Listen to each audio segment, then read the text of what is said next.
Assalomu alaykum, hurmatli yurtdoshlar. Men mana shu Yangibozor tumani Bog'alan qishlog'idan Quvonch klinikasiga davolanish uchun keldim. Menda 36 yildan beri prostata bezi kasalligi bor edi. Bu yerga kelib meni Quvonch klinikasi doktorlari To'lqinboy, Donyorbek, farg'onalik doktor meni bepul davoladilar. Hech qanday kesmasdan, tig' tegizmasdan lazer nuri orqali og'riqsiz men mana shifo topib o'tiribman. Mana 3 kun bo'ldi kelganimizga. Bugun mana javob beryapti shu klinika.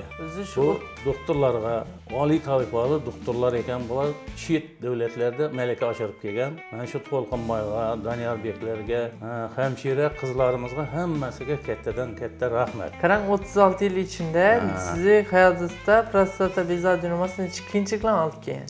Siyishdan qiynalib yurdi. Siydik chiqmaydi. Ham og'riq paydo bo'ldi. Ana shu oxiri shu Quvonch klinikasiga kelishga majbur bo'ldim. Boshqa shifoxonalarda davolanib ham ko'rdim, o'qil olib ko'rdim, dori ichib ko'rdim, hech foydasi tegmadi. Ana shu yerga kelib men davo topdim. Demak, 36 yil davomida har xilasi davolanib ko'rdim. Shu Quvonch klinikasining doktorlarining hammasiga rahmat. Umrlari uzoq bo'lsin. Operatsiya nechik bo'ldi? Og'riqli bo'ldimi, og'riqsiz bo'ldimi? Operatsiya hech og'rimaydi.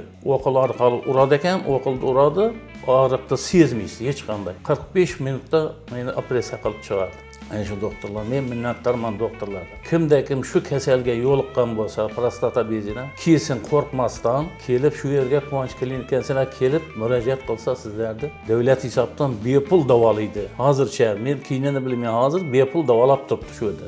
Uni ham limiti bor bizda. Limiti bor, lekin bugun ertaga kelsa balkim besplатныйda to'lar. Bizlar 2 kunda 12 odamni operatsiya qildi. Birinchi kuni 7 kishini, ikkinchi kuni 5 kishini. Mana bugun 3-kuni mana uyimizga sog'-salomat oilamiz bag'riga ketyapmiz hozir. Vodiy tarafdan ham, Samarqanddan ham kelib operatsiya qilib turganlar bor. Buxorodan keldi, mana Qashqadaryodan keldi. Mana bugun ham Buxoro bilan Qashqadaryoda 2 ta yigit davolanib yotibdi shu yerda. Bu oqshom kecha shu operatsiya qilindi shu yigitlar. Ana hammalaringizga rahmat, sog' salomat bo'ling. Hech kim kasal bo'lmasin. Siz ham shifoysiz bo'lsin. 36 yil qiynalgansiz. Shuni davosi borligini bilmayapsiz-da aslida. Agar bilganingiz ertaroq kelar edingiz, operatsiya qildirib 1 kun yoki 2 kunning ichida odatiy hayotingizga qaytib ketgan bo'lardi. Mana 1 kun operatsiya 45 minut operatsiya qildi. Mana bugun 3-kun ruxsat berdi, uyga ketib bordik. Oilamiz bag'rig'ina. Rahmat doktorlarga. Sog' bo'lsin, salomat bo'lsinlar, umrlari uzoq bo'lsin. Qo'rqmasdan kelavering shu yerga. Yani bemorimiz kesishdan qo'rqib, ya'ni operatsiya kesish orqali bo'ladi deb o'ylaganlar. Bizda eng zamonaviy lazer orqali hech yerni kesmasdan turib operatsiyalar yo'lga qo'yilgan. Ikkinchi tarafi davlat tomonidan, ya'ni davlat bilan hamkorlikda klinikamiz bepul operatsiyalarni yo'lga qo'ygan. Ya'ni operatsiya ham pul to'lamaydi. Boshqa xarajatlardan.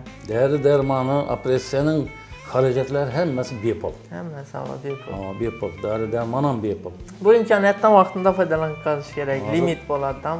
Kim shu kasalga yo'q bo'lsa, kelsin, marhamat. Shu yerda davo topib ketadi. 3 kunning ichida operatsiya qilib chiqarib beradi. Uyingizga qaytasizlar. Hech og'riq yo'q. Og'rimaydi hech yerimiz. Ana shunday. Rahmat. Rahmat. Sizlarga ham rahmat.